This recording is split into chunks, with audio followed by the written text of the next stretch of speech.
La Unión Europea es quizás el experimento político más ambicioso del mundo, un proyecto que nació del trauma de la Segunda Guerra Mundial con la promesa de paz, estabilidad y prosperidad. Sin embargo, hoy, casi 8 décadas después, esta unión enfrenta una creciente amenaza, el auge de los neonacionalismos, desde el Brexit en el Reino Unido hasta el ascenso de líderes populistas en países como Hungría, Polonia e Italia. Estos movimientos han desafiado los ideales de integración europea. ¿Es la Unión Europea lo suficientemente fuerte para resistir estas fuerzas centrífugas?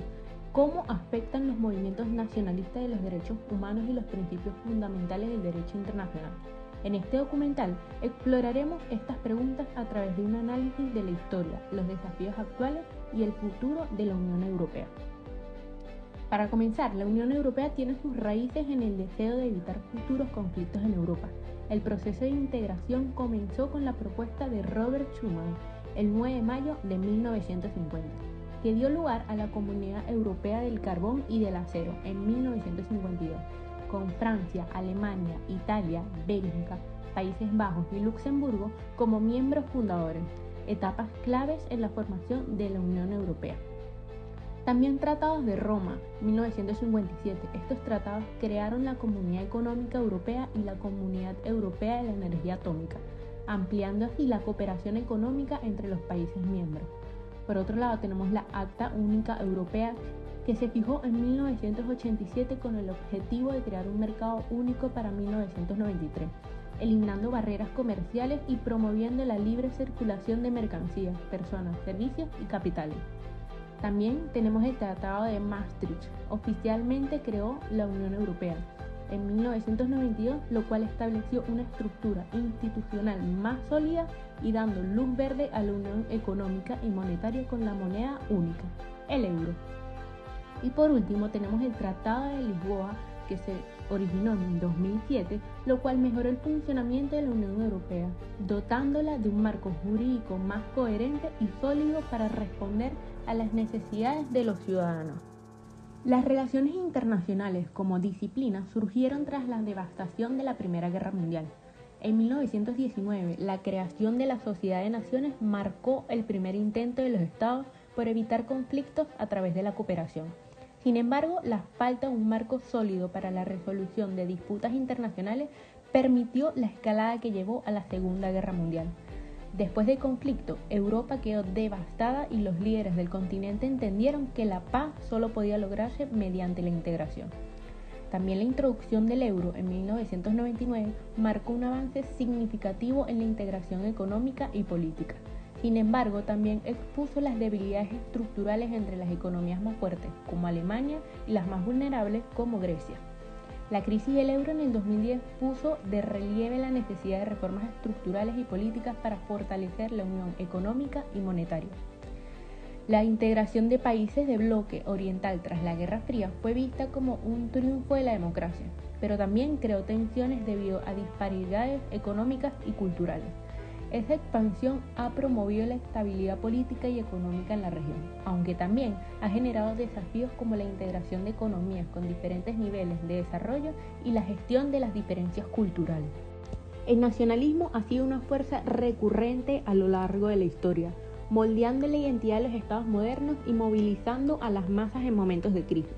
Sin embargo, el neonacionalismo, que ha resurgido en Europa en las últimas décadas, se distingue por esas características adaptadas en el contexto actual. Este fenómeno no solo es una reacción a la globalización, sino también un reflejo de profundas fracturas económicas, sociales y culturales que han transformado el panorama político europeo. La crisis financiera de 2008 marcó un punto de inflexión. Estas medidas de austeridad, el aumento del desempleo y el debilitamiento de las economías locales generaron una sensación de abandono en amplios sectores de la población.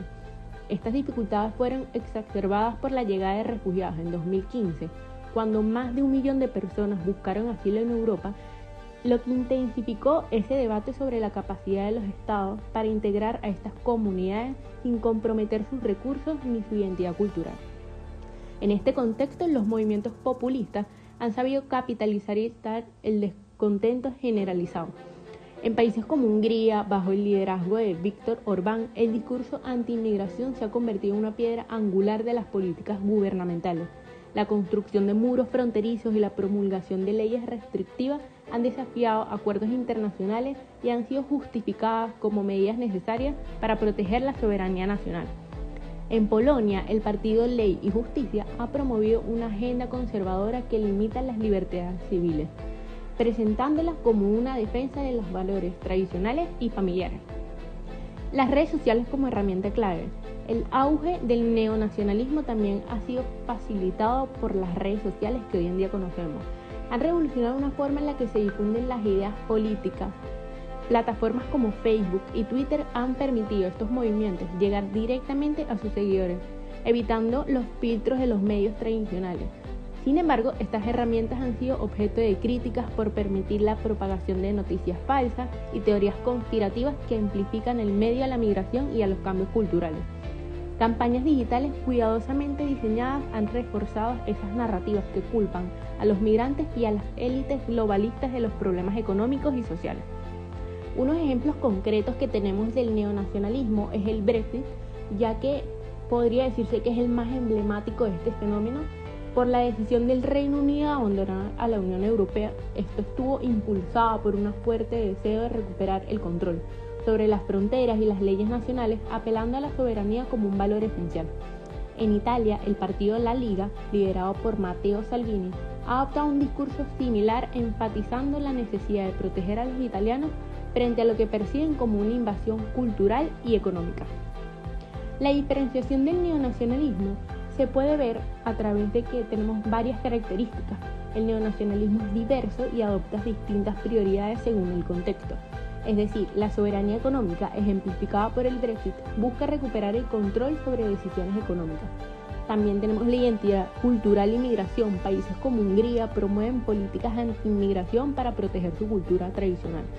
El nacionalismo defensivo en el este de Europa se usa para contrarrestar la influencia rusa. Y el uso de la tecnología, que son movimientos nacionalistas modernos, lo cual utilizan redes sociales para movilizar apoyo y difundir su mensaje.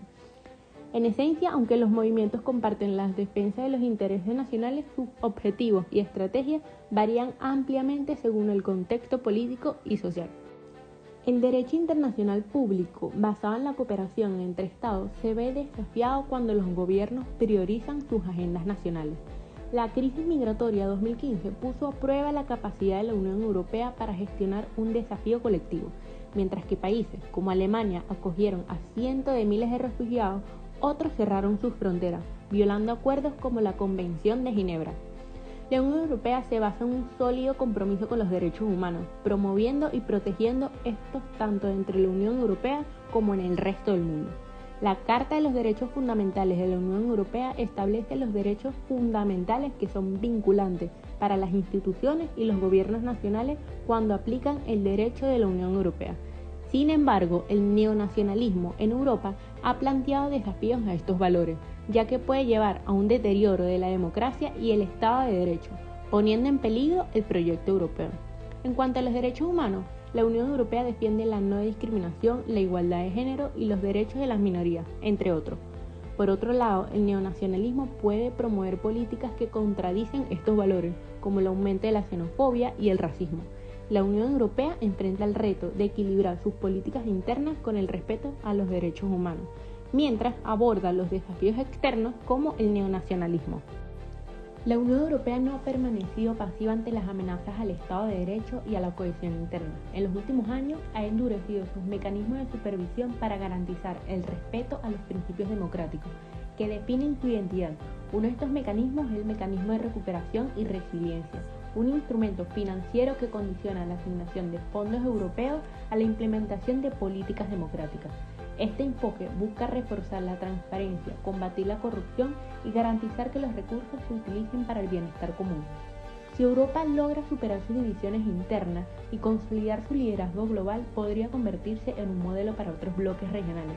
Sin embargo, la pregunta persiste: ¿podremos realmente superar nuestras diferencias para construir un futuro común? El éxito de la Unión Europea es, en última instancia, el éxito de la colaboración humana.